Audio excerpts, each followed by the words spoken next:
Hola a todos y bienvenidos un día más a otro vídeo del canal. En el vídeo de hoy vamos a tratar el tema del Brexit, en este caso va a ser como una tercera parte, ya que hice previamente dos vídeos que os los dejaré por aquí arriba.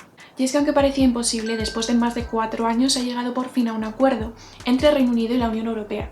Así que vamos a ver cómo afectará este acuerdo, cómo se llama, qué implicaciones va a tener y cómo va a repercutir en Irlanda del Norte y en Gibraltar. Para empezar vamos a recapitular un poco y vamos a ver algunas de las cosas que comentamos en el vídeo anterior para ver cómo han ido evolucionando y qué ha ocurrido con ellas. En dicho vídeo hablamos de la ley de mercado interior que quería establecer Boris Johnson y que incumplía y violaba algunas de las normas establecidas en el acuerdo de retirada sobre el Brexit.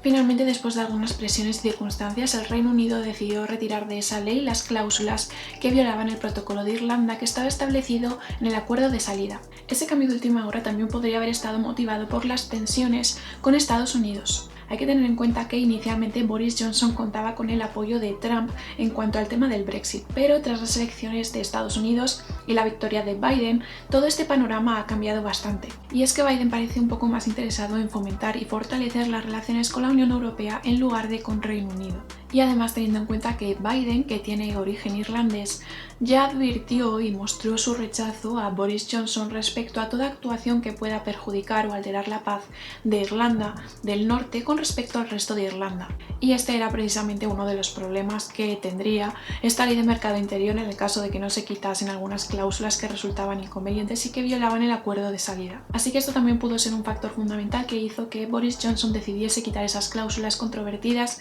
puesto que teniendo en cuenta por un lado el Brexit y por otro lado posibles tensiones o enfrentamientos con Estados Unidos harían que Reino Unido se encontrase un poco aislado. Pero tras todo esto y finalmente después de más de 4 años se ha llegado a un acuerdo entre Reino Unido y la Unión Europea el 24 de diciembre de 2020. Así que repasando tendríamos por un lado un acuerdo de retirada que se firmó en enero de 2020 y que establecía los pasos a seguir para la salida de Reino Unido de la Unión Europea y también establecería las bases que se darían para el 1 de febrero de 2020 hasta el 31 de diciembre de 2020, que se consideraba el periodo transitorio. Y por otro lado tendríamos el acuerdo de comercio y cooperación, que es el que digo que se ha firmado el 24 de diciembre de 2020 y que es el que va a regir las relaciones entre el Reino Unido y la Unión Europea una vez finaliza el periodo de transición. Y que básicamente se resume en 4 grandes bloques. Por un lado estaría el primer bloque relacionado con el libre comercio, que evita y elimina que se implanten cuotas o aranceles. Y también marca pautas para garantizar una competencia justa. Otro bloque es el marco de cooperación en materia, por ejemplo, económica, social, medioambiental y de pesca para conseguir mantener la conectividad tanto de transportes como la energética.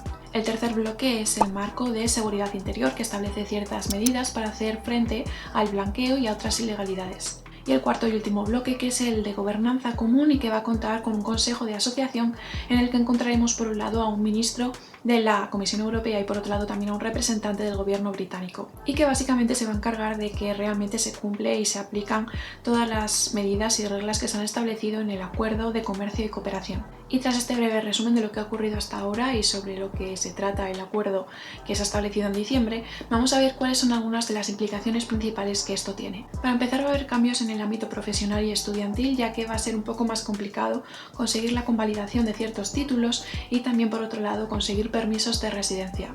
Y algo que podemos destacar aquí es la desaparición en Reino Unido del programa Erasmus, que es un programa que permite a los estudiantes cursar parte de sus estudios en otro país de la Unión Europea. De forma que a partir del 1 de enero de 2021 los estudiantes británicos no van a poder cursar sus estudios en otros estados miembros de la Unión y viceversa. Al menos no con las facilidades que daba el Erasmus, pero sin embargo Reino Unido está trabajando en un programa similar que se llama el programa Turing, sobre el que todavía no hay muchos detalles. Además es importante tener en cuenta que los estudiantes británicos que hayan empezado un Erasmus en otro país miembro y viceversa antes de finalizar el 2020 podrán seguir con ello y terminarlo. Y es importante tener en cuenta que esto no afecta a Irlanda del Norte, que podrá seguir participando en el programa Erasmus. A la hora de viajar, del turismo y demás, o de estar en un periodo corto de tiempo en uno de los países, la cosa no cambia mucho, simplemente en lugar de dar el DNI pues habrá que aportar el pasaporte. Sin embargo, la cosa cambia en el caso de querer estar por más de 90 días. Los ciudadanos británicos que quieran estar más de 90 días en un Estado miembro de la Unión tendrán que aportar entonces un visado. Y de la forma inversa, los ciudadanos de la Unión Europea que quieran estar por más de 90 días en el territorio británico necesitarán solicitar un permiso de residencia o de trabajo. Otro de los temas es el roaming. ¿Qué va a pasar con él en el caso de que viajemos a Reino Unido o de Reino Unido al resto de Estados miembros? No se ha establecido nada respecto a esto y en realidad el roaming dejaría de ser gratuito y cada compañía podría aplicar lo que creyese conveniente. Sin embargo, se están llevando a cabo negociaciones para intentar conseguir tarifas que sean lo más beneficiosas posibles. Y en cuanto al comercio, es muy importante tener en cuenta que los intercambios que se establezcan entre el Reino Unido y la Unión Europea ya no van a tener carácter de operaciones intracomunitarias, ya que Reino Unido pasará a ser un tercer país y por lo tanto serán todo importaciones o exportaciones. Esto es algo fundamental porque tendrá mucha repercusión especialmente en materia tributaria y afectará a muchos impuestos como es por ejemplo al IVA, al IRPF, al impuesto de la renta de no residentes o por ejemplo también al impuesto de sociedades.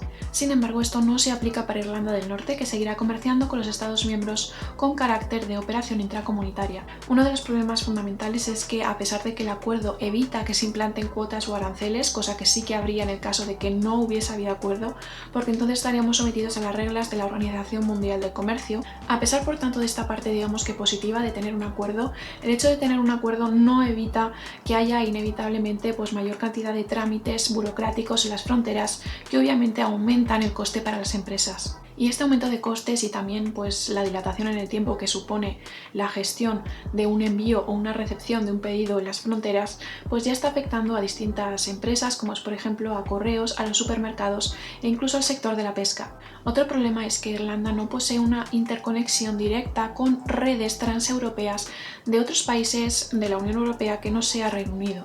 Por ello, Bruselas concedió 530 millones de euros para financiar la primera interconexión energética entre Irlanda y el resto del continente europeo.